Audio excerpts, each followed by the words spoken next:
All right. Tonight we continue our study of Hebrews chapter 11. We're going to do from verse 8 to verse 16 tonight, and then we'll continue on Friday. But before we get started, let's glorify and let's praise and let's thank him and let's pray. My Heavenly Father, I just want to thank you this night. We have come before you to learn all about faith and all about walking with you. And I pray, my Lord, that the things we receive, we will take it to heart. We will learn from you and grow because of it. And if there should be anyone on their way, traveling mercies upon them, I pray those who want to listen to this study, that they will log on soon, that they may not miss a word. But this night is about what you have for us, what you desire for us to see through your faithful servant Abraham and all his life had to offer. So I thank you for what you're about to speak. As you put your words upon my lips, let your spirit have liberty to speak and to move according to your will, that you may be praised. So thank you, my Lord, for all things spoken in Jesus' mighty name. Amen. Hallelujah. All right. So in continuation, we're going to recap a little bit first from verse 1 to verse 7, not the whole thing. Now, the focus was about faith being the substance, and faith, this when he was talking about faith being the substance of the things hoped for, the evidence of the things not seen. He wasn't telling us what faith was, but what faith does when you are walking in it, what it does. Yeah. When it's working in us and through us, what it does. And throughout that, he shows that it became a foundation of loving God. And through that love we have for God, it builds a sturdy foundation that we stand on, that through that stand, we work or we serve God. And through that same stand, he turns around and he blesses us through it or works through us also. Without that substance, without that foundation, there's nothing for God to work through and nothing for us to stand on. Then he brings in the examples of Abel and Cain and Enoch and of course, Enoch and Noah, about their stand, that in spite of what they went through and what they had to face, they stood on what they had with God. Abel, making God everything to him, gave him the best. And then you have Enoch, who walked around saying, God is pleased with me, I please God. And he stood on that truth, and he knew it was true because he lived that truth. He believed that truth. He walked in that truth, which was his foundation to be able to speak in such a way. And of course, Noah, taking 120 years to build the ark, right? And his testimony in building the ark was a testament against those who watch, that by his works condemned, but he steadfastly and continuously stood on what God told him to do. And he did it. And he believed God that the flood was coming. And so he prepared the ship as God instructed. And so we go into this, and he's bringing in Abraham. Abraham was his faithful servant, as we know. He is considered the father of faith by the Hebrews, right? Within their own understanding and their own teachings, and within their own religion, that Abraham is the father of it's the father of faith, but they call him Father Abraham because, I have no idea, because he didn't have the law at the time. He didn't have the law at the time, yet they call him Father Abraham, but he is the father, like God calls him, of faith.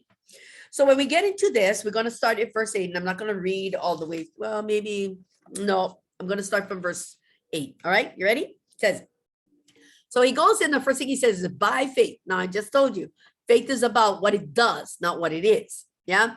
Faith is something that for us, faith becomes, for many people, they understand the word faith and they try to self-fulfill it by the way that they talk, the way that they live, the things that they do.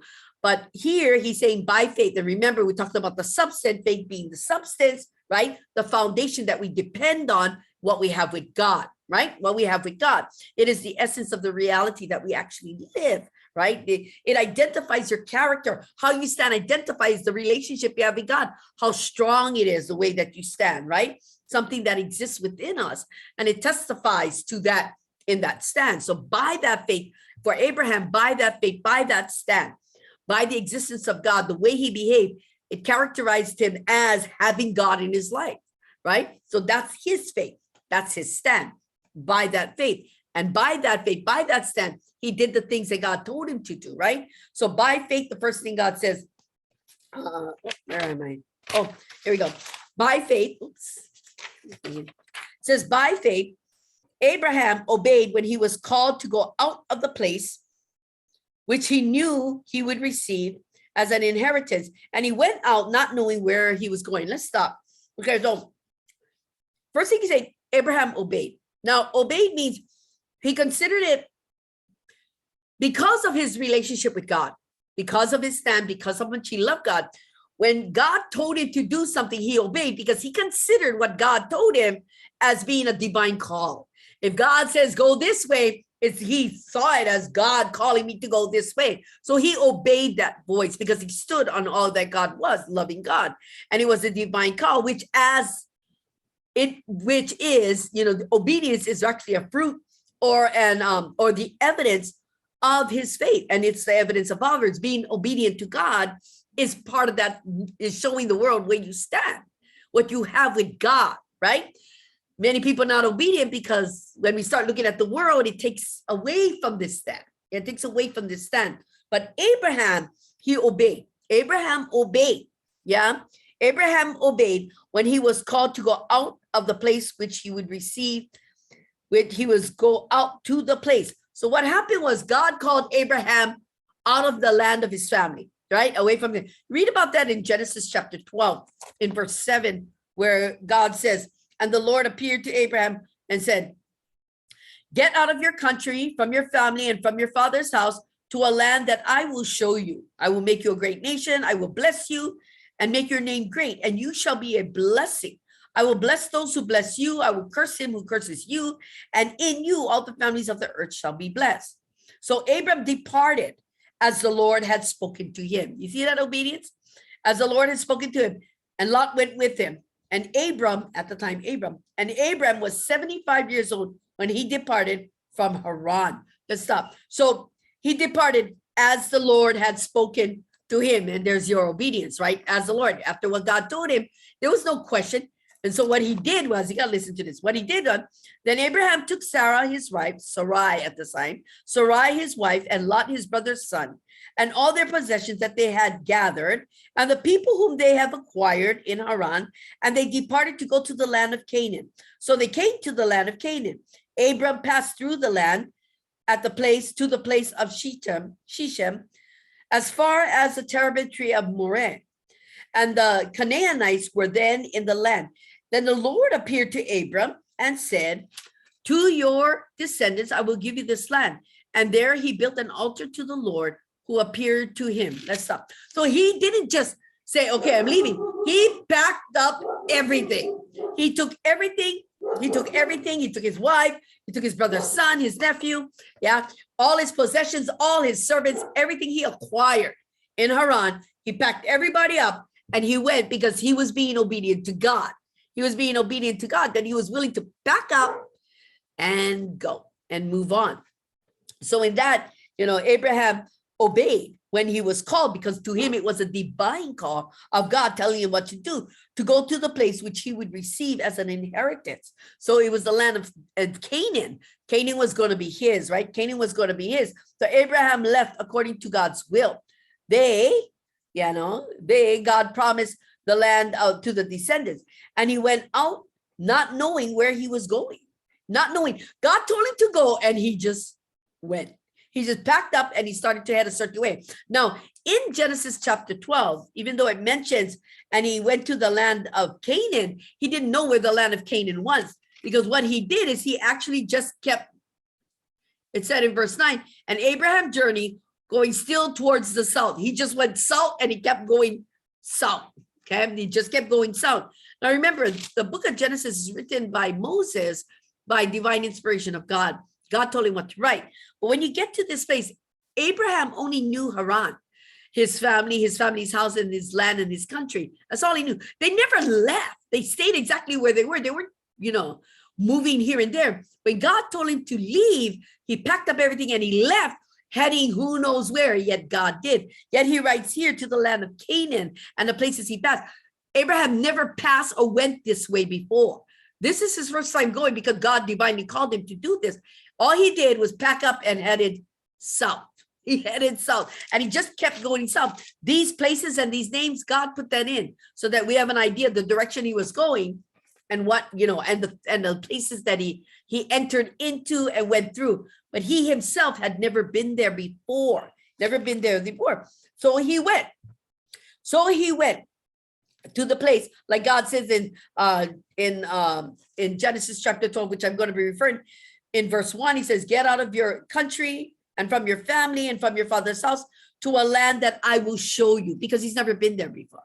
You see that? To a land that I will show you, that God was going to show him, that God was going to give to him. So he went out, and it says, and he went out.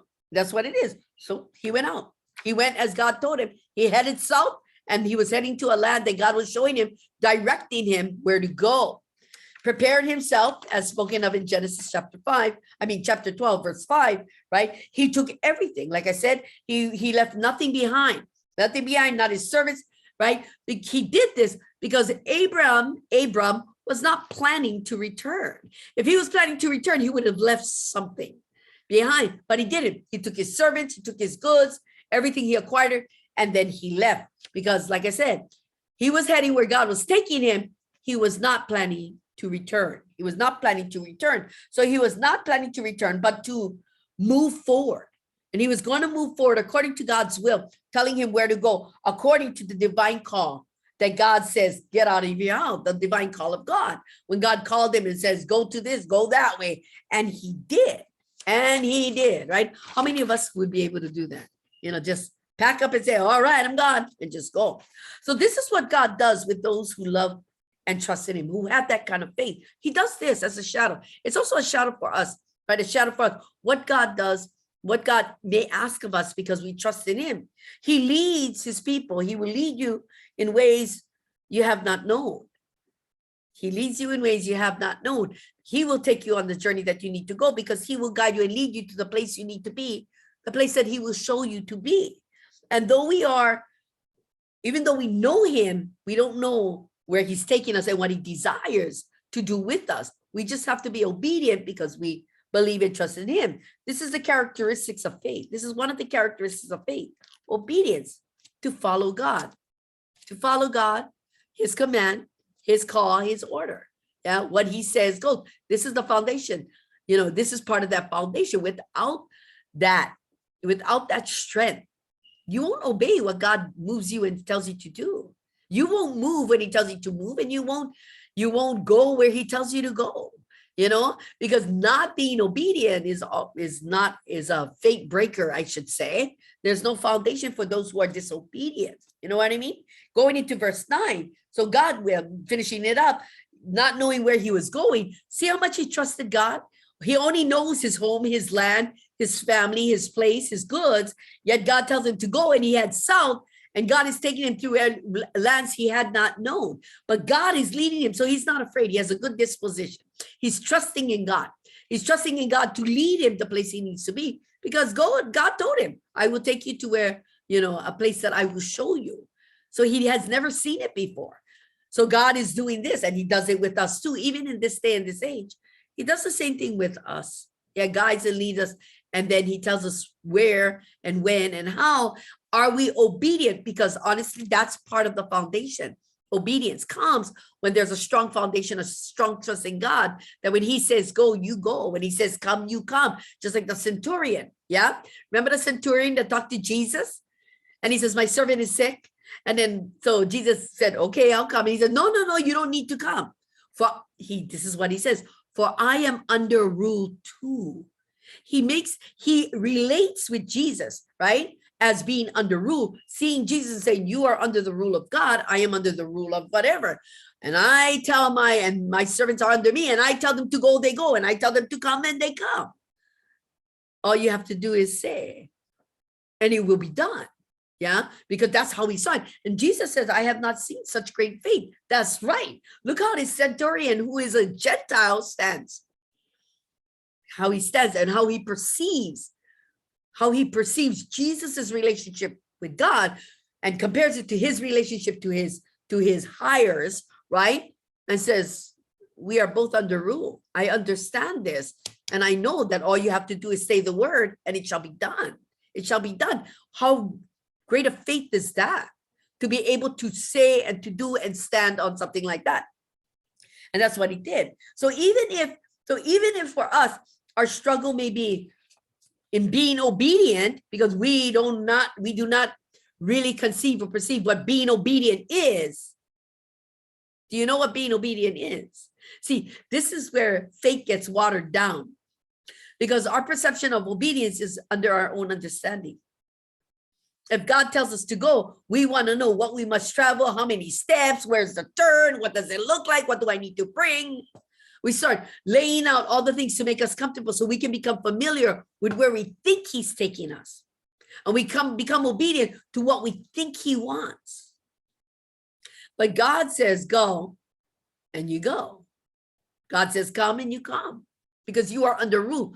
And under that rule, you trust that which is over you. And in this substance, in this foundation, this strength, this strength that you have with God, this bond you have with God, you stand in obedience to it because it is what God uses to speak and work through you. And by that, it becomes evident to all when you pack everything up like Abraham, that you are moving forward, that you keep growing and moving forward. In verse 9, again, by faith, here we go again, by faith, right? Faith is that, like I said, it is what we do, what it does, what faith does, and what we do because we have it. Because we have it, it becomes that foundation that we depend on, the relationship that we are bound to God. How you stand in and on God shows all that God exists in your life, and how strong it is, how strong you stand on that, shows the world who God really is to you. It's not just standing, but everything shows everyone that God exists in your life, that God exists in your life.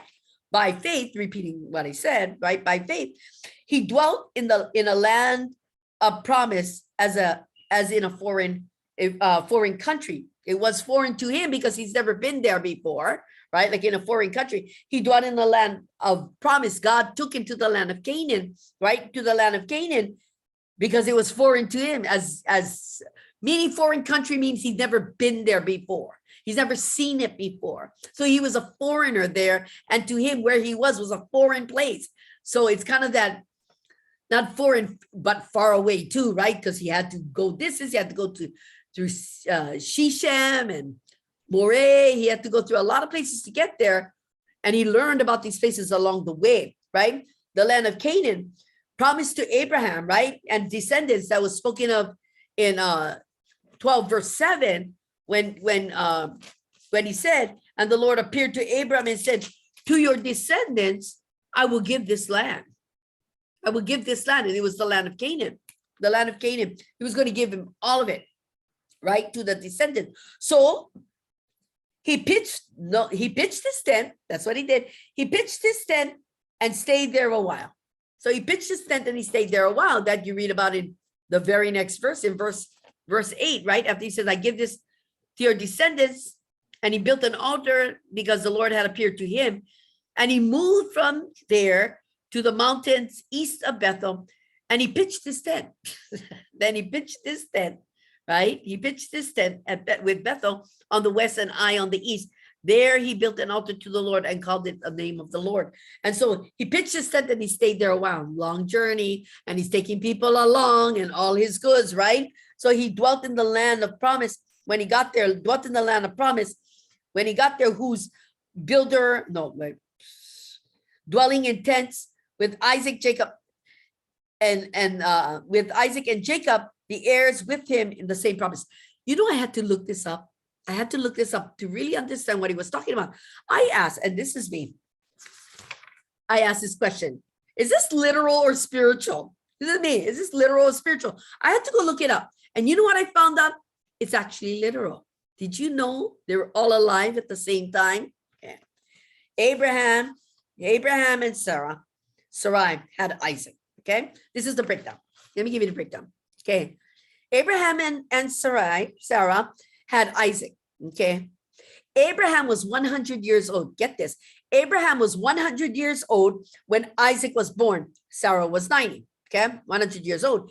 Abraham died at 175. Okay. 175. So that means Isaac was 75 years old when Abraham died. But Isaac's wife, Rebecca, gave birth to Jacob and Esau when he was 60 years old. 60 years old, okay? He was 60. That means Jacob and Esau was 15 years old when Abraham died and they lived together. Did you guys know that? I had to go look that up. I can give you all the scriptures. Genesis 21:5, Genesis 25:7, Genesis 25:6. I had to look it up. So it was a literal thing. They all dwelt together in the same place in tents, right? Foreign country, dwelling in tents with Isaac and Jacob. They were all together. They were all together with him and heirs with him of the same promise, which it was. So it was a literal thing, right?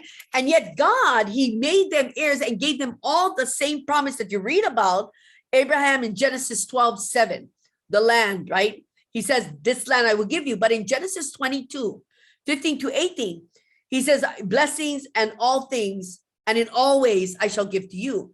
For Isaac in Genesis 26, from 2-5, he gave him the same blessing that he gave Abraham. After his father died, he gave Isaac the same blessing. And then into Jacob in Genesis 28, God appeared to Jacob when he had the dream of the Jacob's ladder thing. Yeah. He gave him the same exact promise. He gave each of them the same promise at different times for themselves, with themselves, between them and God. And God gave them the exact same promise. You know, the exact same promises, you know. That's why he says the heir with him of the same promise. God didn't promise any of them anything different. They all had the same promise because it was about the descendants, right? The descendants could come through that or through that bloodline. In verse 10, he says, for he waited for a city which has foundations. Now, you got to which he saw afar off. He saw afar off. He saw it in the distance because of his relationship with God. God showing him what was to come, okay? Which shows that Abraham saw through his love for God. When God spoke of the descendants, God showed him what was to come, what they were going to suffer, what they were going to go through. And he saw in the end that there was a glorious place that his people would enter into. A place where only the righteous dwell, whose foundations is built on God's everlasting love. The foundation that God is building, which is like the New Jerusalem that he's building. And he talks about a city which has foundations, not the kind of foundations like this, but the kind of foundations that God uses to build his temple, okay? Which is the foundation of his New Jerusalem is love. Love is number one. God's everlasting love built the foundation, the covenant of his grace, another foundation to it, right? The promises fulfilled, which is eternal, which will only be eternal, is another foundation. It's those things that God, that's why he said, right? Whose builder and maker is God, because God built it, right? The heavenly Jerusalem that Paul is alluding to, he's kind of alluding to that. Read about it in Revelation 21. In Revelation 21, I'm just going to read a couple verses. Revelation 21, verse 28 and 22-27, he talks about all things, the glory of the New Jerusalem. In 22, he says, this is John, right? He says, but I saw no temple in it, for the Lord God Almighty and the Lamb are the temple, and the city had need of no sun or of the moon to shine in it, for the glory of God illuminated it. The Lamb is its light, and the nations of those who are saved. You see this, the nations of those who are saved. Only those who are saved walk in its light. No other. Only those who are saved walk in its light. And the kings of the earth bring their glory and honor into it. Its gates shall not be shut at all by day. There shall be no night there. And they shall bring the glory and the honor of the nations into it. But there shall by no means enter it anything that defiles or causes an abomination or a lie, but only those who are written in the Lamb's book of life. Let's stop. If Abraham could see it afar off because of his relationship with God, and God was showing, this is a place I'm building for the righteous, only the righteous, only those deserving. And my standards, the foundation will be the standards that they must be righteous. And I must be righteous through them. right? I must be righteous to them. So God says that this love, this bond between us and God is everlasting. And that's one of the foundations, that it is built on love. Without loving God, you cannot enter in. Without loving God, you cannot enter in, because one of the foundations, right, is love. Is love. If there is no love in you, then there is nothing for you to stand on. There isn't. So God built this New Jerusalem, built this place for his people, right, in his own kingdom, for his people to dwell in. And as it comes, what he says is only those who are righteous, only those who are good. So God showed Abraham what was to come, a place that only the righteous dwell, a place that only those who love him will dwell. And he looked onto those things and he saw it, for he waited for the city which has foundations, the kind of foundation that only God can build, that's everlasting and eternal. He saw it afar off and he waited within himself for it, but he knew his time wasn't yet. And when he did die and pass away, that was there for him when he rose, when it was time. And whose builder, like I said, heavenly Jerusalem, whose builder and maker is God, because it was by his spirit, it is made known to the saints, because by his spirit, he makes this place that we shall enter as saints. He makes it known to us like he made it known to Abraham. He makes it known to us. He makes us know the foundation of entering that kingdom, about entering that new place that he's preparing. You understand this? He lays the groundwork of what it will take to get there, what it takes to enter in. He lays the foundation for it. And he says, only the righteous, only those who love. You get that? You get that? So by his spirit, it is made known to the saints. It's made known to us by his spirit. He tells us what these foundations are. And we see what Abraham saw afar off. We see afar off for us too, right? He causes people to it. He causes people to it, right? By the calling of God, by the move of his voice, by the divine, his divine will. He calls us into it, not into there, but into the righteousness and the goodness that takes us there, because it's the foundation. He knows what it will take. So he calls us into those things that he requires to enter in. If he requires that, if it's a place of righteous, if a place for his righteous saints, that he's calling you to be righteous, to be holy, because he knows that's the foundation of where you're going to enter in. If you're not righteous, you ain't going to enter in. If you're an abomination, if you lie, you ain't going to enter in, because of the requirements. That's the foundation. He laid the groundwork for it, of what can and who can enter in and who cannot enter in. So he causes people to it. Those who are enlightened and it has been made known to them by his spirit, who understands what is required, right? What is required. So we prepare, those who are called to it, prepares to enter in, like Abraham packing, God divinely calling him, Abraham calling him to leave. He packed everything up, right? He packed everything up. He prepared himself to move forward, to move into God's will. Just like with us. And that's the call. I'm calling you out of the land of your family and go to a land that I'm going to give to you. The kingdom is the same way. Yeah, this is what he's talking about. When Abraham saw it afar off, he knew only the righteous and the good would be able to enter in. Only those who God calls. Yeah, for us, it's exactly the same thing. It's exactly the same thing. By his spirit, we learn, we grow, we know what's required. And this is his call. He's telling us to prepare. You know what is required. Prepare to enter in. You know the standards and you know the foundations I have laid. And we have to fulfill it. We can stand on God. This foundation will take you there. You understand that? Because all that's required there is required here too. Get it? If you don't have it here, between you and him, God existing, you loving, him loving you, this foundation, if you don't have it here, you ain't gonna have it there.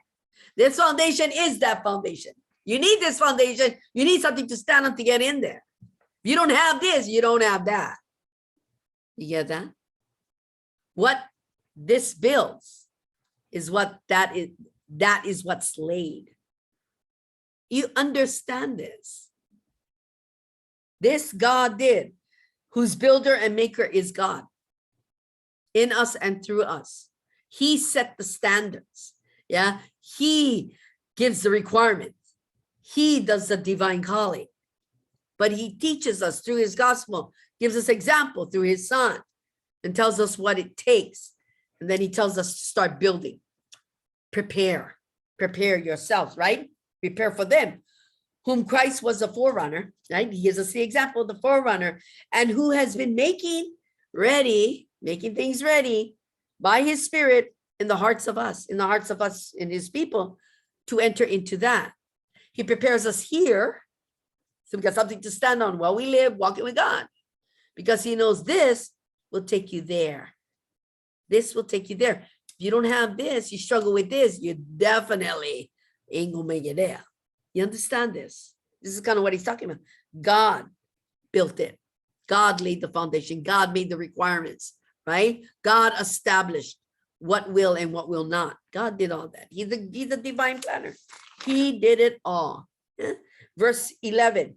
That's why by faith, now this is interesting, okay? Again, the existence of God, right? The foundation, the love of God, what we have with God, what faith does.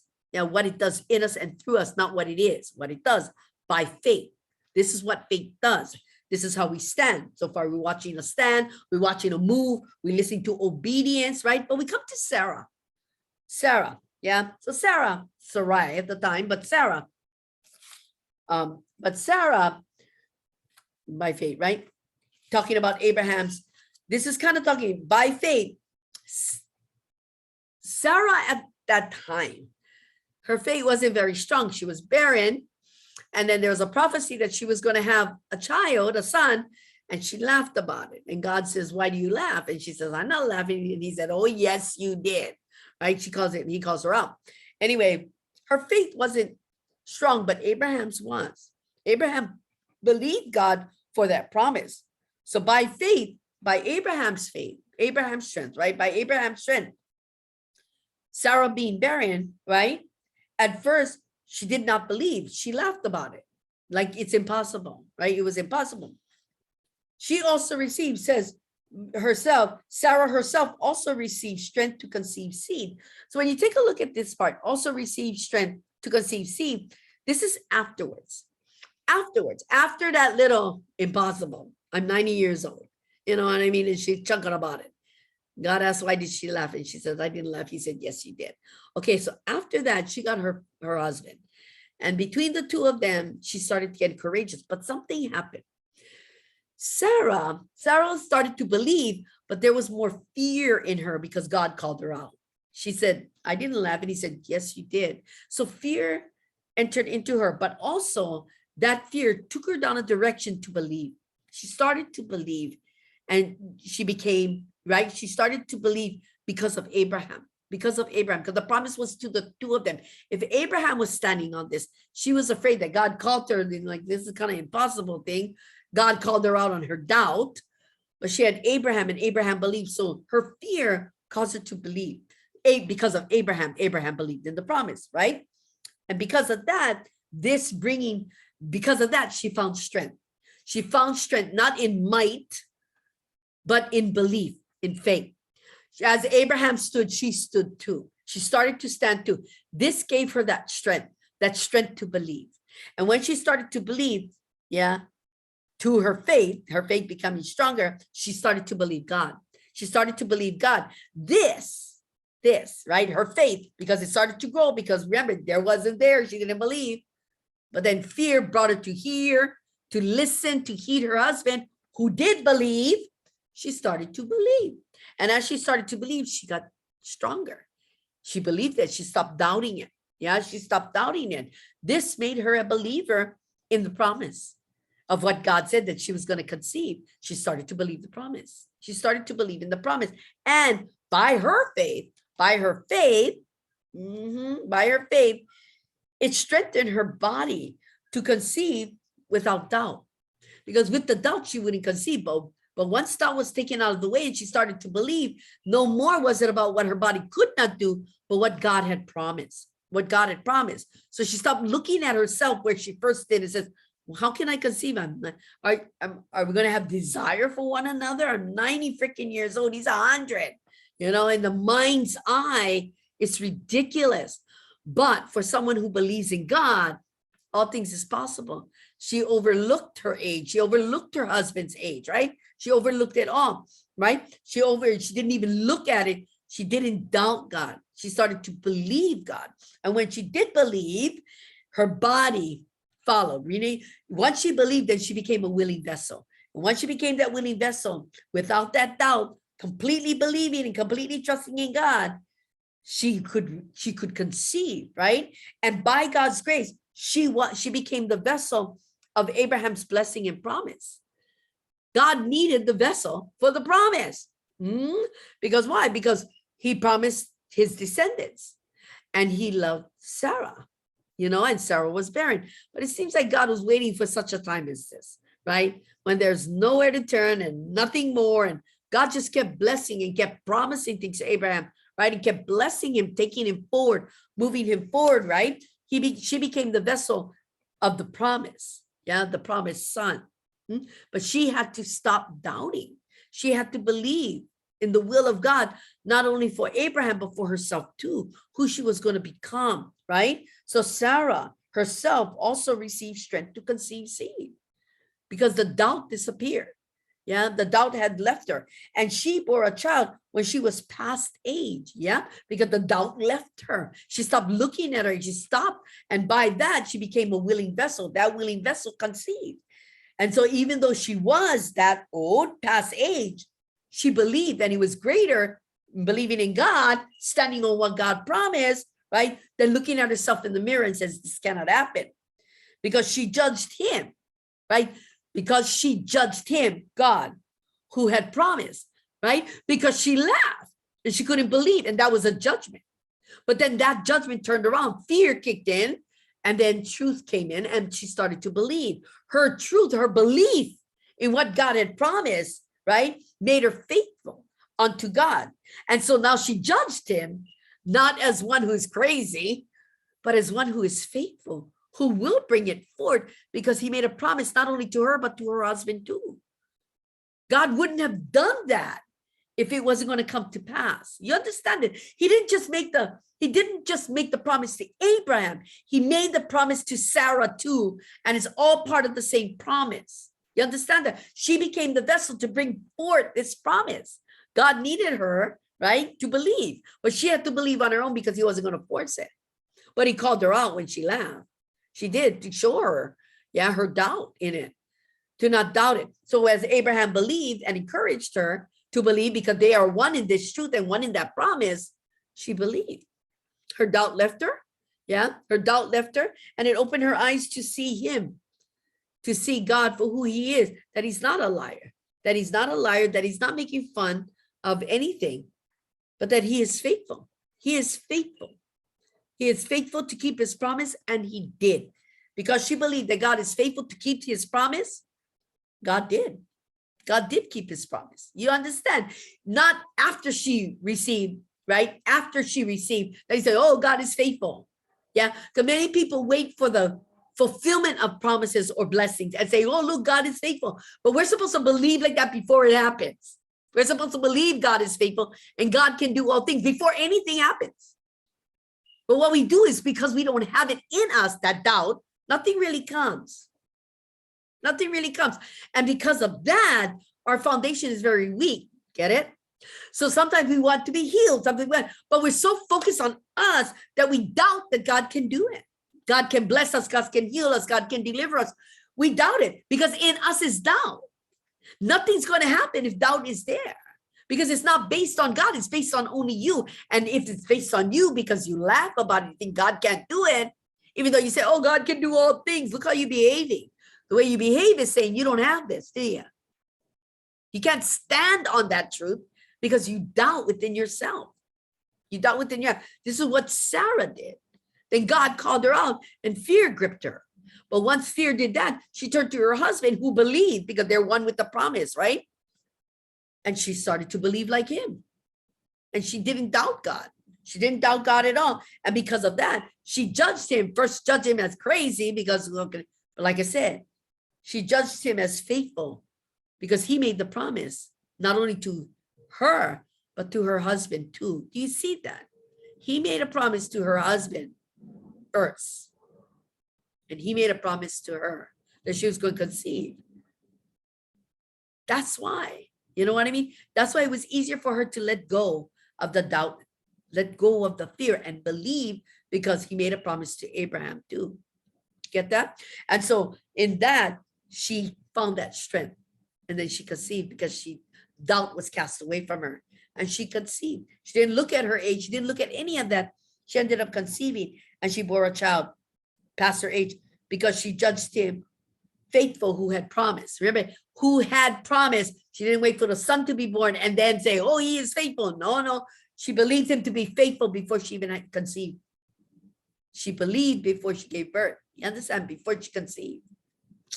That's what he's talking about. Some of us, it's the other way around. We're waiting for the fulfillment in order to say God is faithful.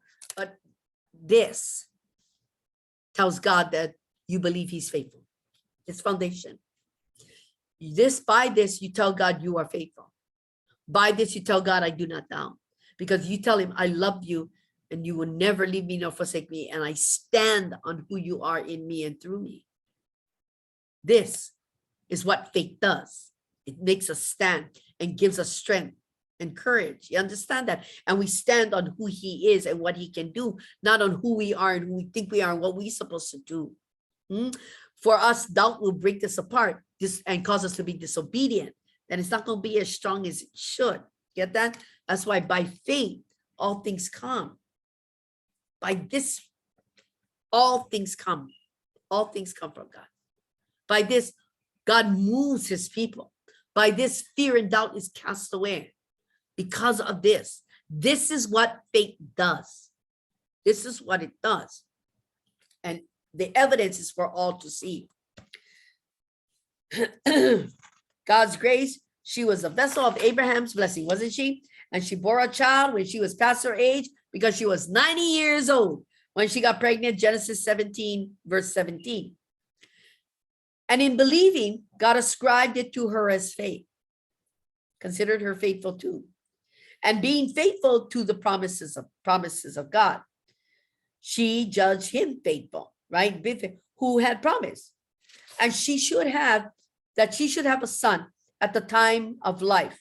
And in the time foretold, because remember, God says within a year, because she laughed, and he says, yeah, within a year, when I come back within a year, she will be with child. She's going to have a son within a year, right? Verse 12, therefore, from one man, Abraham, which is Abraham, and him as good as dead, being 100 years old, people. You look at 100-year-old people now, whoo, as good as dead, right? 1 foot in the grave. You know, women 90, whoo, yeah. Anyway, as good as dead, meaning so old, so past their prime, right? So past in normal circumstances, way past the age of conception, right? Of strength and courage, right? Those kinds of things. But way past, yeah, as good as dead, were born as many as the stars in the sky, right? The stars in the sky. But he says, as many as the stars in the sky, in multitude, innumerable as the sand, which is by the seashore, right? As was the promise to Abraham. That's what he promised to Abraham, right? In Genesis 15:5 and 22:17, right? Come, look at the stars and count them if you can. This will be your descendants. This will be your descendants, which has been fulfilled. Because Isaiah talks about it in chapter 10, verse 22. And it's still being further fulfilled. Hosea talks about it, chapter 1, verse 10, that this promise continues. That even if God fulfilled it, it's innumerable. It hasn't ended. It hasn't. It continues. God didn't say that there will be an end. No, there's no end to the promise that he made to him, that your descendants shall be as the stars and the sand on the sea. There is no end to it. So even to this day, spoken of in Hosea 1:10, he's saying this promise is eternal. This promise will never end, because God didn't put in other words, like with Sarah, in a year, I'll come back and you will have a son. There's a time limit, 1 year. Can I go 2-3 years? 1 year, one son, okay? This, God never said that there would be an end. So it will always continue. And the more people born into this world, many of them are descendants of Abraham. We may be descendants of Abraham. We may be. We don't know. We just do not know, do we? Innumerable, immeasurable, right? Multitudes, right? As the stars in the sky and the sand on the seashore. Let me tell you, he still is. Going into verse 13, the next session about the heavenly hope, okay? Verse 13 says, these all died in faith, meaning everybody he talked about before this. Abel, Abel, Noah, Enoch didn't die. God took him, right? And Abraham. So these, because Cain wasn't faithful, okay? So these all died in faith, the people we talked about earlier, right? All believers, all believers of the preceding verses before this, like I said, except Enoch, because God took him. For the saints die in faith. The saints die in faith. We die in this because we die in this faith, and in this faith is the promises of God that we believe in, right? In this foundation, in this foundation, within it, the promises of God is there because you believe it. You understand it? The promises of God to come, right? The promises to come between you and God, what God has promised you, it's in there. It's in the grace that you know you have received. Grace is in there too, because you know you have received it and it made this stronger. It's like building that foundation, right? Any foundation with cement. You need the rocks, you need the sand, you need the cement, you need the water. Then you need the tools that's going to mix it all up. And then you need the hand that's going to put it into the wall and going to build this wall, right? The hand. God is that hand, right? God is that hand, and all the ingredients is like our faith. It's like our faith. We need it all, and that's what it's doing. So we have our rock, we have our sand, we have our cement, we have our water, and we have the tools of the trade. We have the gospel, right? As the whole, right? And then we got God's hand working through us and in us because of us. It's kind of like that. In this foundation, this strong foundation, you got your faith. This faith has the promises you believe in. This faith that you have, has the grace you know you have received. This faith, has the glory you know awaits. The hope has the hope. The glory that you know awaits you, like Paul says, that what waits for me is the crown of glory. I fought the good fight. I finished the race. And what waits for me is my crown of glory. He knows what's waiting for him. It's built in there. You get it? It's built in there. Love is built in there, right? Righteousness is built in there. Courage is built in there, all because of your love for him. The promises of God is built in there, right? It's all part of it. The grace you have received, all built in this. That's why it's that strong, because you believe. This is what makes you believe, because it's all in there, isn't it? It's all in there. It's all in there. According to their faith, right? The heavenly glory awaits according to their faith. Like he says, according to their faith, they are God's chosen people.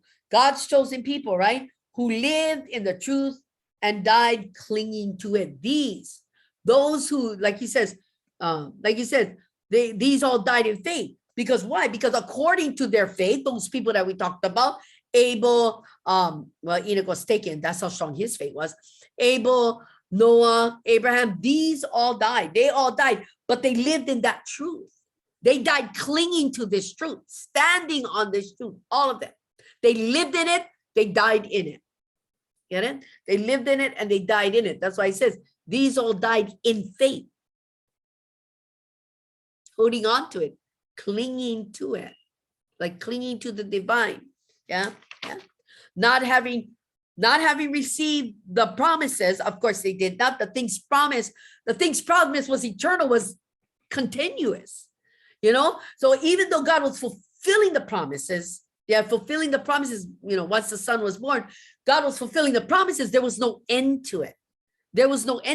So the things promised that was yet to be fulfilled, the things promised, not having received the promises, Not like we have the promise, right? But they have promises that are still yet being fulfilled, that was yet to be fulfilled, even though they were not yet fulfilled, they believed it would be. All of it would be. They believed all of it would be because they believed it like that foundation. So deeply they loved God and trusted in God. Yeah, they believed it would be. So even though God made the promises, they hadn't received the end of it. There was no end to it. Yeah. But having seen them afar off, you see that? Having seen them afar off, the things which were promised, they saw it. Look at this. In Genesis chapter 15, in Genesis 15, let me get there. In Genesis 15, yeah, in 5 and 6, he says, then he brought him outside. Okay, what happens is in chapter 15, God is making a covenant with Abram again. But he's encouraging him to continue and to move forward, right? Abraham said, Lord, this is before the childless thing, right? Who's my child? It's the son of my promise. Yeah, the promises come after. But God was making him a promise. In chapter 15, verse 5 and 6, this is what he did after he has his thing. This is before the promise of the son. But he comes to the Lord and says, where's my heir? Who will go after me? I have no heir. You said this one shall not be your heir. So God brought him outside and said, look now towards the heaven and count the stars if you are able to number them. And he said, so shall your descendants be. And he believed the Lord. And he accounted it to him for righteousness. Because even though he talked to God and says, I don't have an heir. God says, look at the stars. Your descendants going to be the same. He believed God. He never even have kids. And he believed God because this is before then, right? In the same chapter, verse 12, God had him bring the animals, yeah? Had him bring the animals. God told him to bring me 3-year-old, one 3-year-old heifer, 1 3-year-old female goat, and 1 3-year-old ram, a turtle dove, and a young pigeon. And so he brought all that. He cut them down the middle and he laid them flayed open. And he had to stay all night and scare off the vultures, right? Because fresh blood, right? And he stayed there to keep the vultures away from the carcasses, right? Drove away. But when you come to verse 12, it says, now when the sun was going down, a deep sleep fell upon Abram. Yeah. And behold, horror and great darkness fell upon him. Then he said to Abram, know certainly that your descendants will be strangers in a land that is not theirs and will serve them. Because he's prophesying about Egypt, right? And serve them. And they will afflict them 400 years. And also the nation whom they serve, I will judge. Afterwards, they shall come out with great possessions. Now, as for you, you shall go to your fathers in peace. You shall be buried at a good old age. But in the fourth generation, they shall return here, Canaan. They shall return here. For the iniquity of the Amorites is not yet complete. And it came to pass when the sun went down and it was dark, that behold, there appeared a smoking oven and a burning oil. We'll get into after. But what happened was God had shown him what was going to happen with his descendants, that the descendants were going to be in bondage was to Egypt, and they were going to be taken out. They were going to be delivered, and they were going to come out with great possessions, and they were going to end up right where he's standing in the promised land. Because why? Because that's the land he promised to Abraham and his descendants. Abraham was in Canaan. God promised it to his descendants. He says, and they will come back here. He saw the promise afar off like that. God gave him foresight into what will happen to his generation or to his children, right? His descendants. And he's showing him his descendants in the multitudes, right? How many people came out of Egypt, right? But he's saying the trouble that they would have to face and the things that they would have to go through. And so that is what God was showing to Abraham. So he says, having seen it afar off. So he saw the promise of God, saw the promises that God made for his descendants, seeing the descendants, and then saying, they're going to be in trouble, but don't worry, I'm going to bring them back right here, right into this place, and they shall return here, right?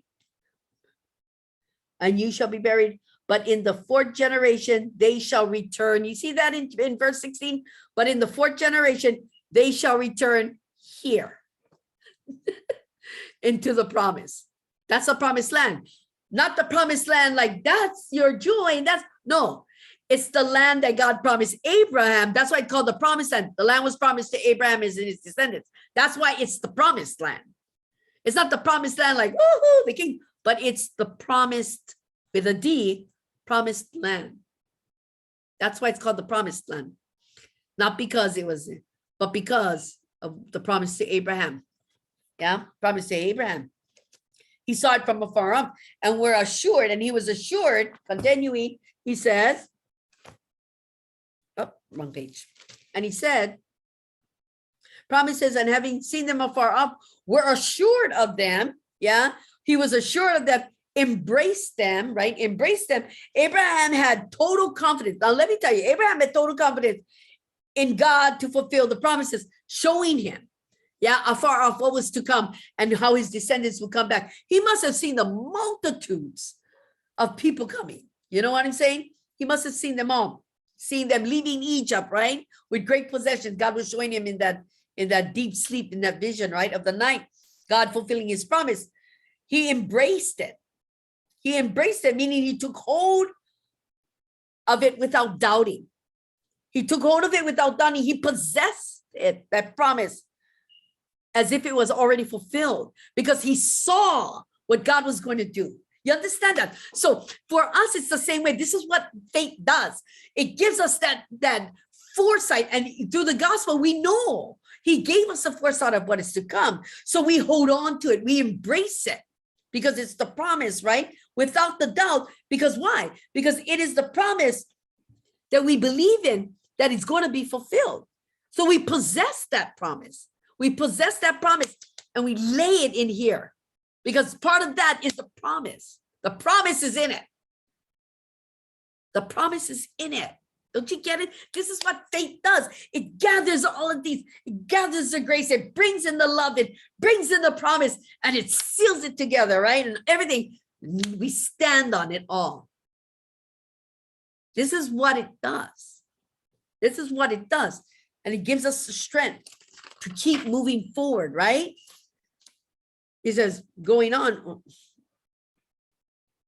He says, seeing afar off, was assured of it, embraced them, and confessed that they were strangers and pilgrims on the earth. So when he saw that and he knew what was going to happen, being in a strange land, as he was, because he was in a strange land, traveling through the world to get to traveling through the world to get to where God wants him to be, right? In that promised space. In other words, in respect to earth and earthly things, in respect to that thing, they saying that they were strangers to it. They were strangers upon this earth, and of these earthly things, right? They're strangers to it, pilgrims of it, right? Travelers, in other words, going through it, going through life, right? Pilgrims of life upon this earth. And only while they were here on earth, it's only while they were here, knowing that their time here was short or temporary. They believed that their true place was with God. Their true place was in the promise, was with God. Their true place was with God. Why do you think God took Enoch? He knew where he belonged. He knew he belonged to God and that he belonged with God. So God took him. He stood on that. I please God. Could you imagine believing it so deeply, so much? You cling to it. It becomes your standing. Always, you said, I please God. I love God. God loves me. God loves me. And in that, he wasn't even looking at this life.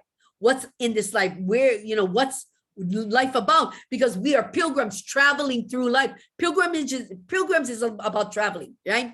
Pilgrimage. And so you just we're going through life to get to that promise, right? So it's kind of like that when you take a look at what he's saying. Confess that we are strangers. We are strangers to this world. This is not our homeland.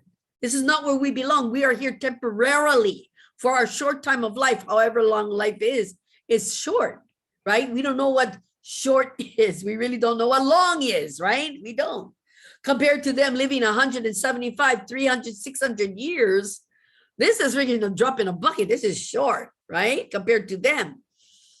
And so in respect to our relationship on earth right now, it's kind of like that. We are just strangers here.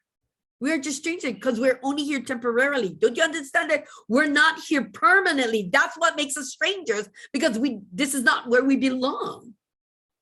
That's why we're strangers. A stranger never stays in a house for that long. Try and invite a stranger into your house. They cannot live with, they only gonna live with you for the stranger in your house, they're only gonna stay a short time. You get that? And just like this, upon this earth, we're strangers. We're strangers because we're here only temporarily, and we're pilgrims because we're just going through life until we get to our homeland, until we get to our promise. And because of that, those before us, well, Abel, I can add Enoch now. Abel, Enoch, Noah, and Abraham, received the promise in the end to enter into his kingdom when his son rose from the dead, and the dead was raised from the graves. They entered in, right? Not receiving the promise then, they received the promises at that time, right? At that time. But they understood that life was short. They would have rather be with the Lord than be here. To be with the Lord absent, from here, it'd be better to be with the Lord than to be here. But for now, it is necessary that we are here. Yeah, Paul talks about that, right? Being empty in the body, a body with the Lord. But for now, it is necessary. So for now, it's necessary that we are here. Why? Why is it necessary that we are here? Because we haven't fulfilled this. This is not ready. We're not ready to go there, because our foundation of faith, this faith that we are building, that we stand on, is brittle. It cannot be a part of the foundation laid with God. We cannot even stand there because we can hardly stand here. You understand? Because our love for God is in binding us together, right? We don't really believe in the promises. We fall apart. We're weak, right? We don't find strength. We find courage in other people instead of God, right? Kind of like that. And in that, we cling to life instead of clinging to God and the promise. The worldly things, right? So the world becomes more permanent than the kingdom we're about to enter into, where the people before us that we talked about, right, prior to this, those people clung to a kingdom and a God over this world. Over this world. This is the difference between people who have faith and people who are trying to be faithful and have no real faith at all. The struggle is real because why? Because the perception of where we belong. They believe because they saw, and God showed them, like Abraham showed them the future, showed them what was to come, right?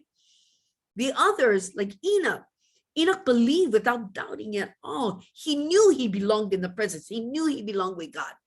Yeah, because he knew how much he loved God and he pleased God. He stood on that. God giving it, fulfilling it, and validating all that he said was true. Abel is a saint. By all that he had, he gave God the best, because God is worthy of everything that we have, because this is temporary. So give him the best that you have, because you can't take it with you. You can't live with your stuff. You can't, when you die, you ain't taking nothing with you, not even the clothes on your dang back. Nothing. So we store up all these things. We store up money, we store up goods, we store up all these things. For what? The moment you pass away, somebody else gonna be somebody else's what? And what does this good preacher call it? Vanity. All is vanity. You leave it to somebody else. Because we cling to this life as if it is permanent. We make our home here on this earth as if it's forever.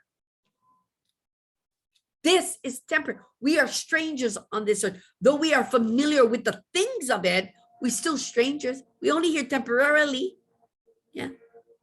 And we're pilgrims. We're just going through life because life is taking us there. Life is taking us there because we believe. We know where we're heading. And we know this is short. Get that? This is what faith does. It gives you that kind of courage, that kind of strength, right? And only while they were here on earth, and only while those others were here on earth, knowing that their time was short and temporary, They knew their time was short and temporary. They clung to God, clinging to the promise, yeah, and to the heavenly things. Verse 14. For those who say such things, yeah, those who say such things, that they are strangers and pilgrims, those kinds of things, who believes in such things, who say such things, declare plainly that they seek a homeland. They declare plainly just by saying that life is too short. Life is short. We're temporary here. You know, you live this good temporal life. You know, you live a good life. You know, when you store, and you can tell by the way you live what you're clinging to. And what you cling to becomes greater than him.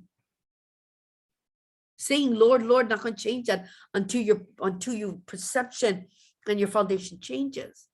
Because whatever your foundation is built on, it's not strong enough to get you over yourself and over your life. Yeah.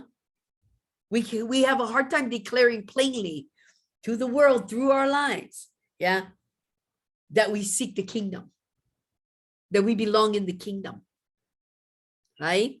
By faith, by what you stand on, it becomes evident to all. It becomes evident to all. Remember that we depend on him, that we depend on him, that he is the essence. He's the foundation of our reality. Don't you understand that? This is your reality, not this. This is so temporary. God sees through this. We should see through it too. It's temporary, but this is forever. This is eternal, people. Don't you get that? This is eternal. This takes you in or kicks you out. Don't you get it? This is forever. And you're building this so weakly that this world is stronger than this. When the world becomes stronger than this, you have no place to go. Because your foundation is not his foundation.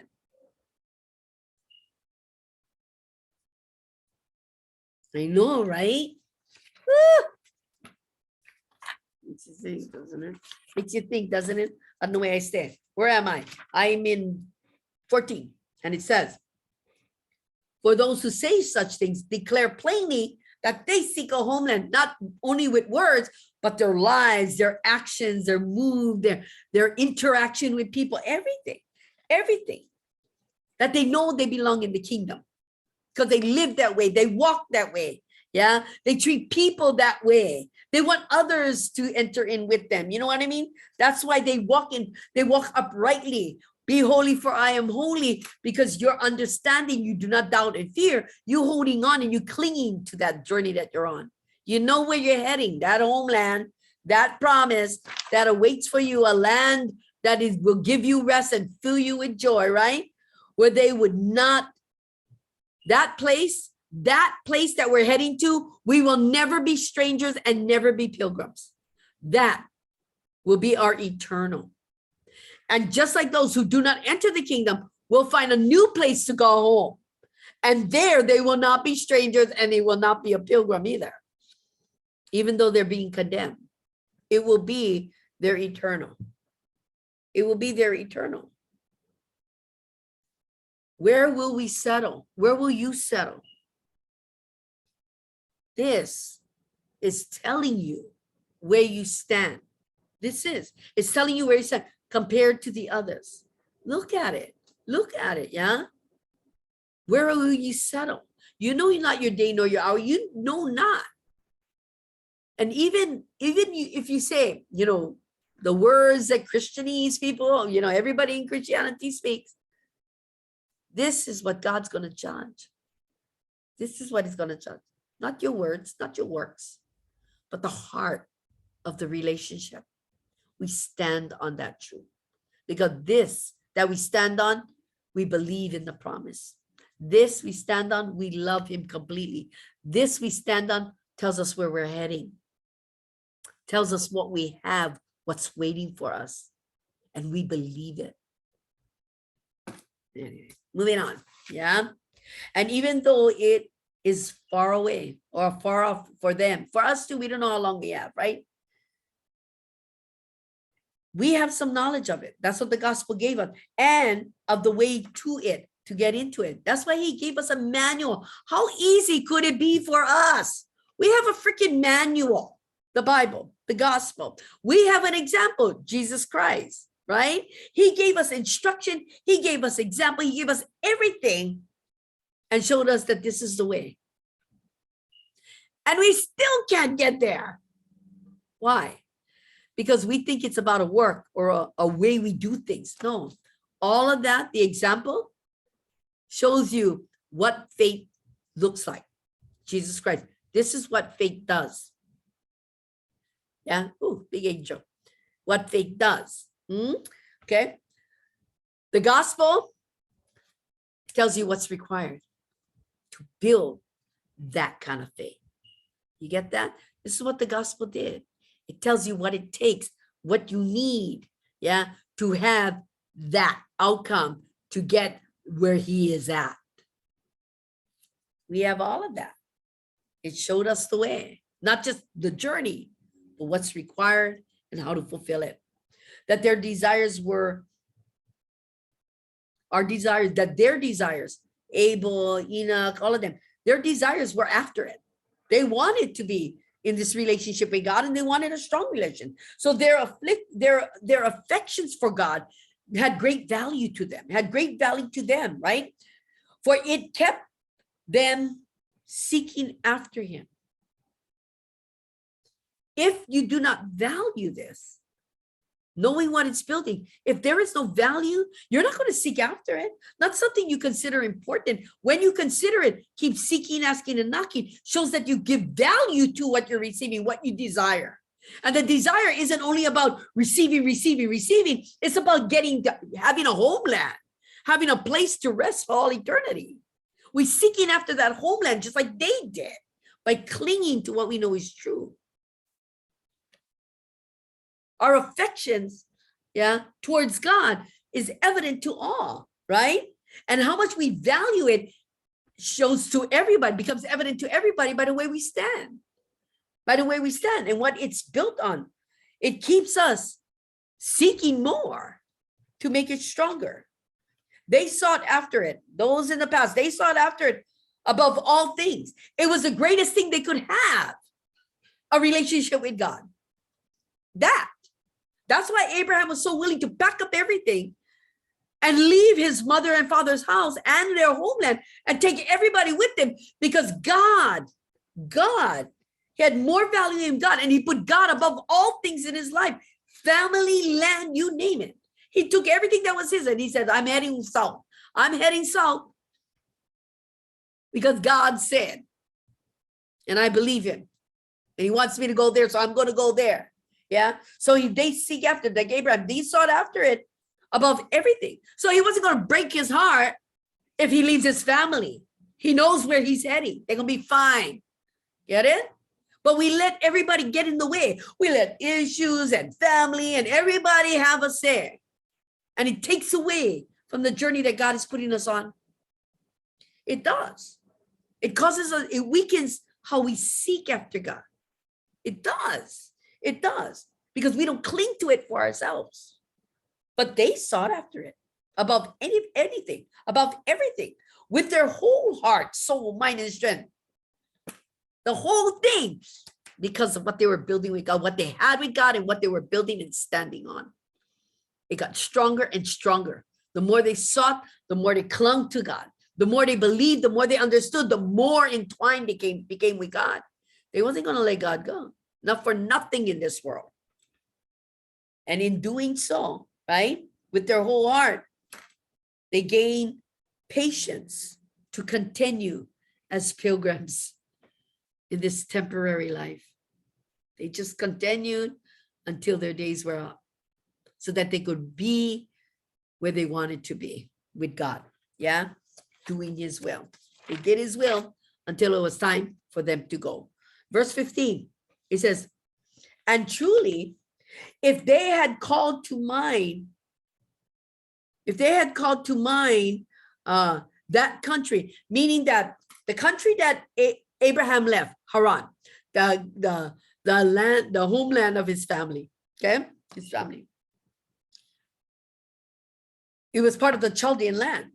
But this was Abraham's original country, Haran. It was his original country, which is family's son, from which he had come out of, which he came out, which says over here, and truly, if they had called to mind that country from which he had come out of, in other words, remembering what he had come out of, right? What he came out of with Sarah and everything that he had by the command of God, right? They would have had opportunity to return. That is true. That is true. Because what happened was, you got to see where this is coming from. Abraham had an opportunity to go back. He did. To go back to his family's property. He did. God gave him that opportunity. What happened was in Genesis 24, the first 8 verses, verse 24, the first 8 verses, what happened is Abraham is seeking a bride for Isaac, okay, who ends up being Rebecca, right? I think it's Rebecca. Anyway, what happens is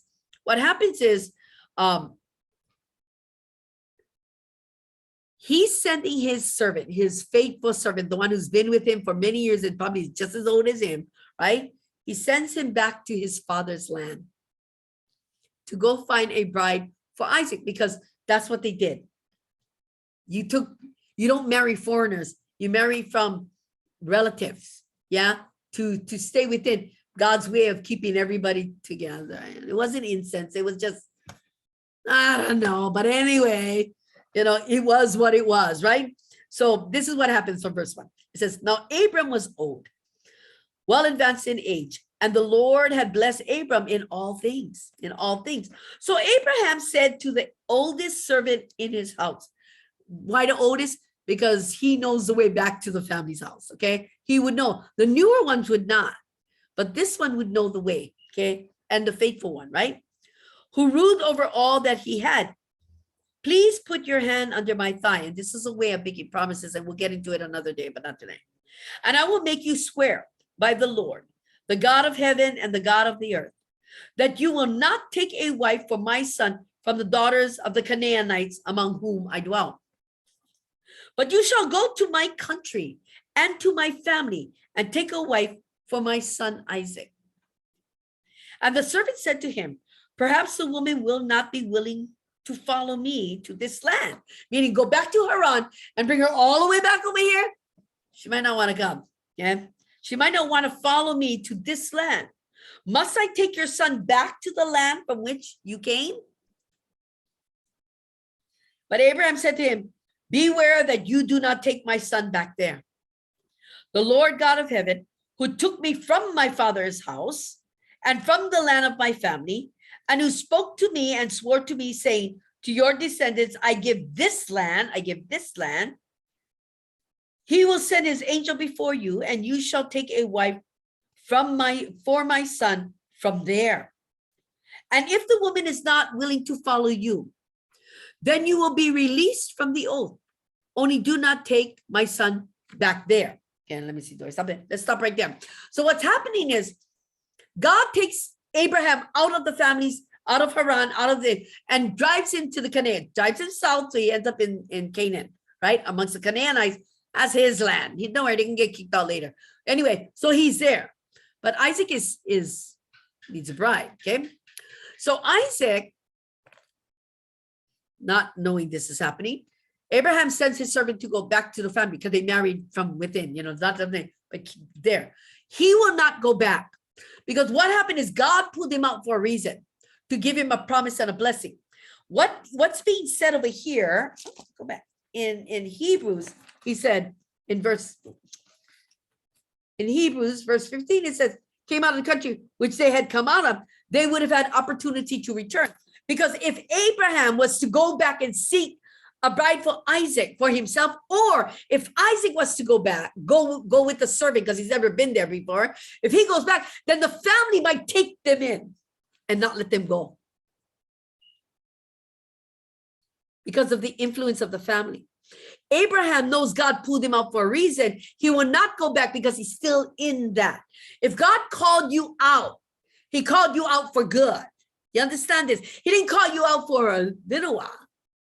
You understand that? So if he goes back, he may return and stay because the family might keep him there.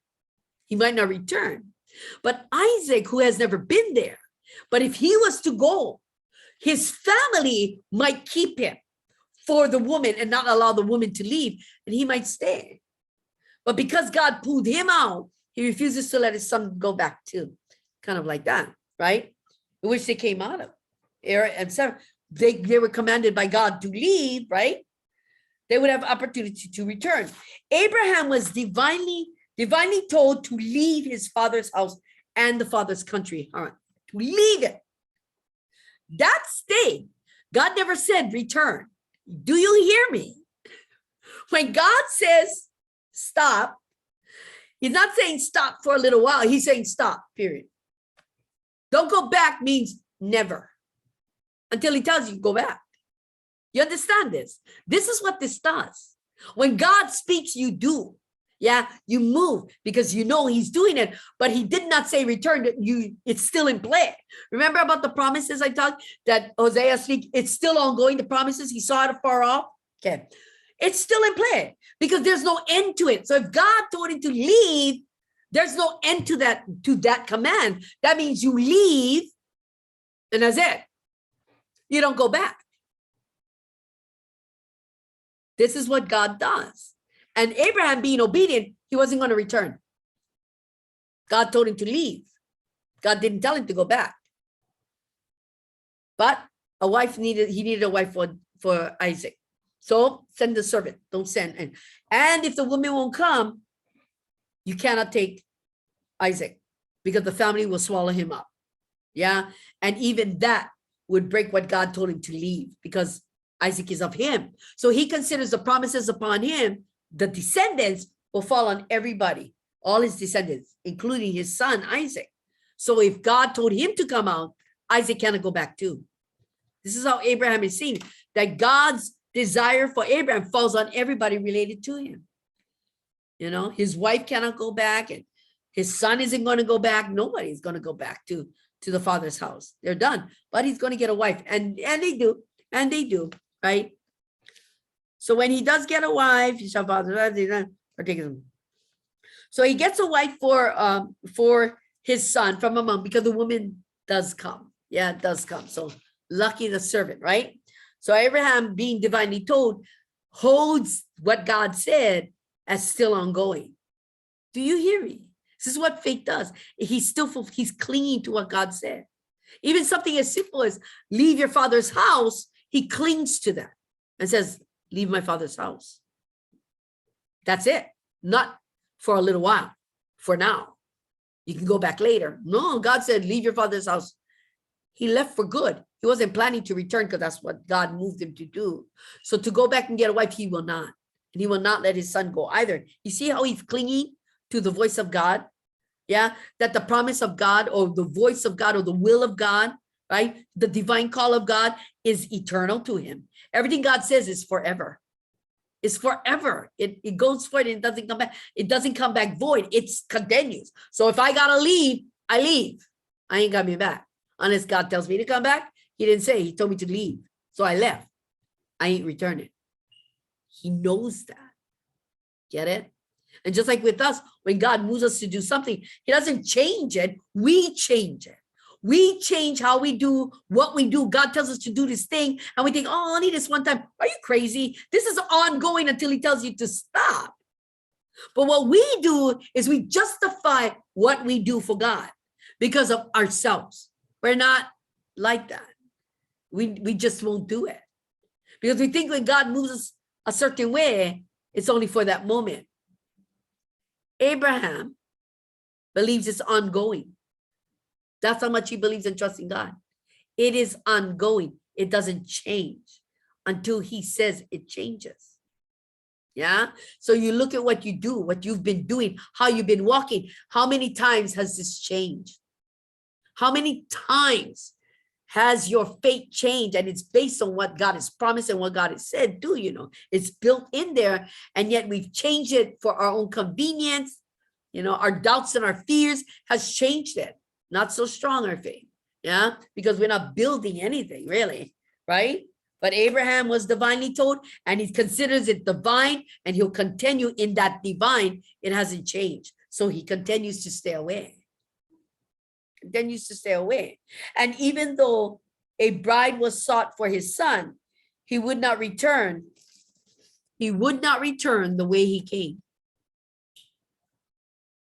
You don't go back. I stopped there, yeah, and I was telling Mike, this is how it's supposed to be in our walk with God.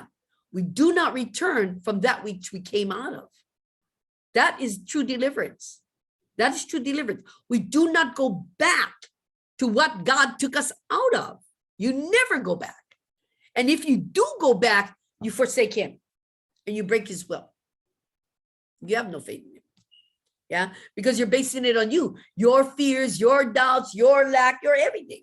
You're basing it on everything, and you're forsaking his divine call to get out and do not go back. Do not go back. And it becomes something for us too. As Abraham moved forward, going, we don't know where God's taking us, just like he didn't know where God was taking us. We keep moving forward because we left our father's house. We left that behind. We don't go back to our father's house because we want it. When we do, we forsake the call of God. Forsake the call of God. Yeah. For if Abraham returned to his family, his father's house, his family, he may have never got back to the place where God had led him. Because if you go back, how hard do you think it's going to be to get back to Canaan? Once you go back to your old ways. How hard will you think it'll be to get back to that place you are in with God now if you fall away? That's why he talks about it's impossible to fall away. Because people who are enlightened and understand this, just like them, right? For those who were once enlightened, for it is impossible for those who were once enlightened and have tasted the heavenly gift and have become partakers of the Holy Spirit and have tasted the good word of God and the power of it, if they fall away. If they fall away, it's impossible. If you understand this, it's impossible for you to fall away from it. Abraham believed God moved him away from them for a reason. He's not going to go back because he, like I said, he believes it so much that it's still in play. It's impossible for him to break that because he clings to what God says. He trusts in what God is doing, right? Because he believes completely. And his whole relationship with God is built on everything that God is and everything that he is to God and who God is to him. And this is what it does. It kept him strong and it kept him moving forward. So he would never go back because he would never go back to what God told him to come out of because God never said he could. This kept him moving forward. And in moving forward, he gained more promises. He gained more promises from God, God making him his friend, right? Making him his friend. This is something that for us in our walk with God, we keep going back. Or we never was there. Because once you've been enlightened and understand, why would you go back there? Why would you even consider it? Once God has pulled you out of it, why would you consider it? The only way you would consider going back is if you forsake what he's saying. And in that's disobedience. And that's a foundation breaker right there, isn't it? He goes on to say, or I should say, so this is a shadow of our walk. It is a shadow of our walk. A walk of one converted, of someone who's truly converted, and dedicated, to the will of God, dedicated to the will of God and his ways, that they would never turn back from where God released them from. We would never go back to where God released us.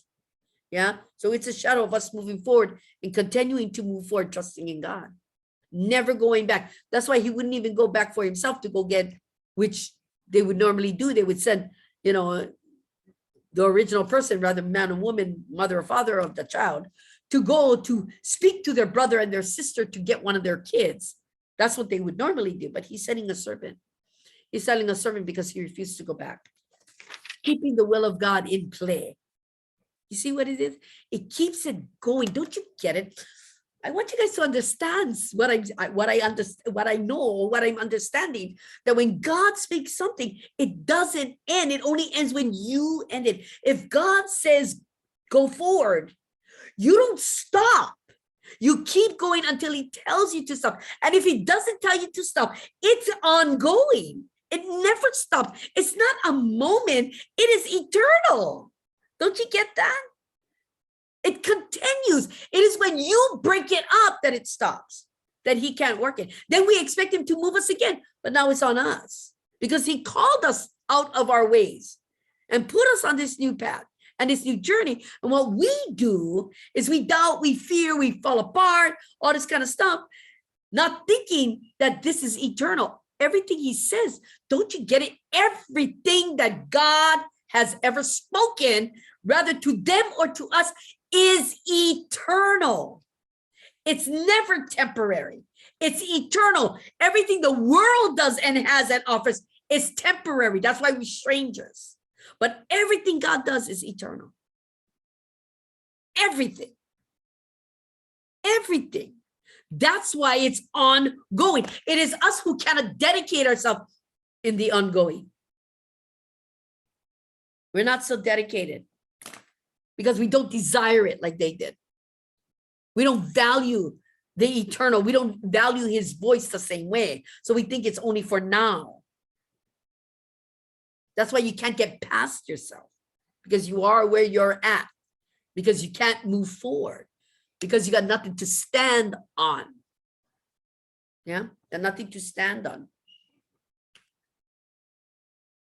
Even though you have the opportunity to return, even though Abraham had that opportunity to return to go get a wife for Isaac, he refused because he believed that the word of God, the command of God to leave, like I said, was ongoing. Verse 16, but now they desire a better. Now they desire a better. The desire of us, the saints. When present on earth here now, we should be coming to all believers. That is, we should desire something better, a heavenly country, a heavenly home, a homeland in his kingdom. You understand? But now they desire a better, they and us. They wanted something better. They wanted something greater than what they have. And it wasn't of this world. It was what God had offered them, what God said was before them. This is what they desired. They valued it so much that they desired it. And for us, it's the same way. We should desire that heavenly place with God in our walk with him. It should be built into this, that in our faith, because our life reflects that it's there, that we desire a heavenly place with God, an eternal place with God. Yeah. An eternal house, a place in the heavens, because they saw, those of the past saw the glorious kingdom afar off. They saw what God offered. Yeah. What God, their desire for this world and all that was in it was no longer in them. They desired that so much that the world meant nothing. This place was temporary. Yeah. And the riches of it, even though God kept blessing them with the riches because it's added to them, they were looking at what was coming. That was important. That they valued above all things. So no matter what the world did, it meant nothing to them. It meant nothing to them. Even if they had everything, it didn't matter. What they had with God was above everything. See, this is how, when you compare their faith to your faith, that we still look, we still see, we still feel, we'll still, yeah. Well, they saw, they felt, they lived in caves and mountains. They did what they did. They lived in tents. They had, they never have. There wasn't plenty, there wasn't, but they kept moving forward because they believed this was temporary, that they were heading in a certain way. That's what their faith did. It kept them moving forward, that the promise would not change. You know what I mean? Because it was what God promised, and it was ongoing. So their desire for this world no longer was in them, that by believing and growing and walking with God, they were being weaned away from the worldly things. And just like with us, God does the same thing in our walk through church, what we learn and how we go. This is God weaning us away from the worldly things and helping us see the eternal things so that we can move that way and continue our walk with him, that will take us into that place that he is preparing for us, right? So we are being weaned little by little, for some slower than others, right? From these earthly desires. We are. But these earthly desires had no more desire or regard for it in this world. They really had the treasures of it, the desires of it, all that of it. It was, they didn't even regard it compared to what God was doing and where they were going with God. They didn't even regard. They did what they had to do. They were sheep herders, and they had their own lands. They had everything, but what they had with God was above it all. Though they did their work, because life is life, right? We're pilgrims here. We got to go through it. But in them, how they stood reflected their great desire to be with him.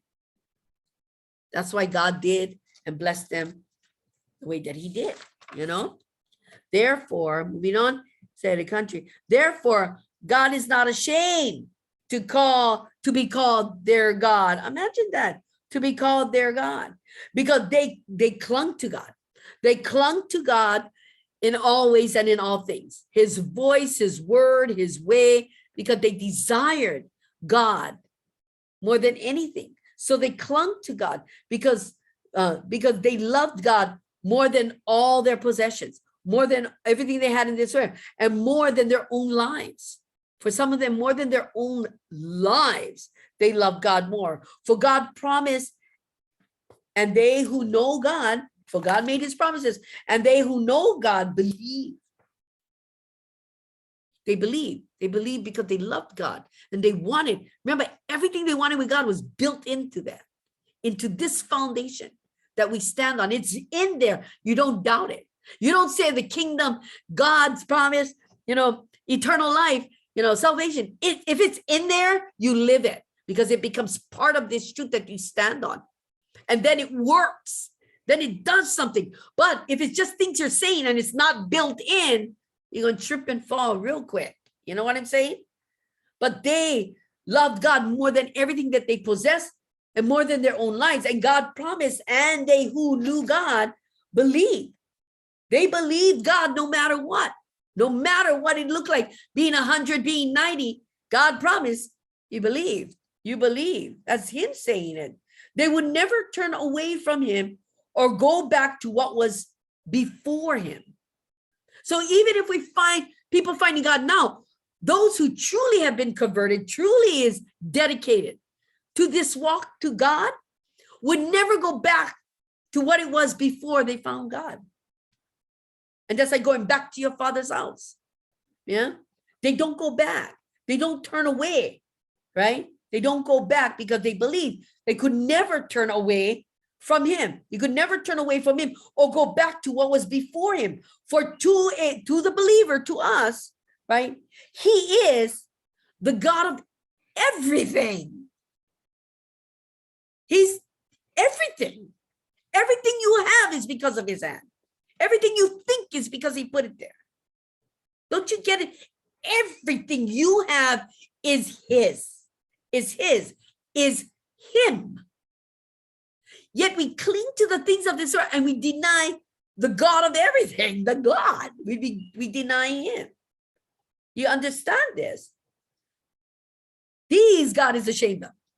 But those who cling, those who understand, those who know, and imagine, God is the God of everything built into that foundation. Woo, your life is about to change if you stand on that till the end. Yeah. He says, for he has prepared a city for them. You understand? He has prepared a city for them. In the promises of the covenant, he has provided for them to dwell with him to all eternity, for all eternity. Remember, in Revelation 21, verse 1, look at this. Verse 1, it says, then I saw a new heaven and a new earth, for the first heaven and the first earth had passed away.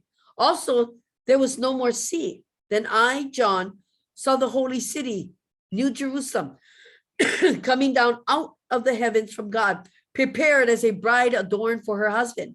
And I heard a loud voice from heaven saying, behold, the tabernacle of God is with men, and he will dwell with them, and they shall be his people. God himself will be with them and be their God. And God will wipe away every tear from their eyes.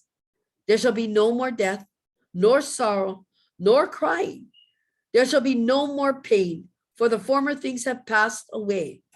Then he who sat on the throne said, behold, I make all things new. And he said to me, write, for these words are true and faithful. And he said to me, it is done. I am the Alpha and the Omega, the beginning and the end. I will give of the fountain of the water of life freely to him who thirsts. He who overcomes shall inherit all things, and I will be his God, and he shall be my son. But the cowardly, unbelieving, abominable, murderers, sexually immoral, sorcerers, idolaters, and all liars shall have their part in the lake which burns with fire and brimstone, which is the second death. You see that? For he has prepared a city for them, one that is eternal, one that only the righteous, remember the foundation that he has laid and determined who can and who cannot enter in. He laid the foundations, the perspectives, he laid the rules and the requirements of entering in, right? So he prepared a city for them in the promises of the covenant. It is built in there, right? He has provided for them to dwell with him for all eternity. It is built in there. And all that you believe that is coming, that is promised as part of the covenant, and all this that he speaks of is built in here.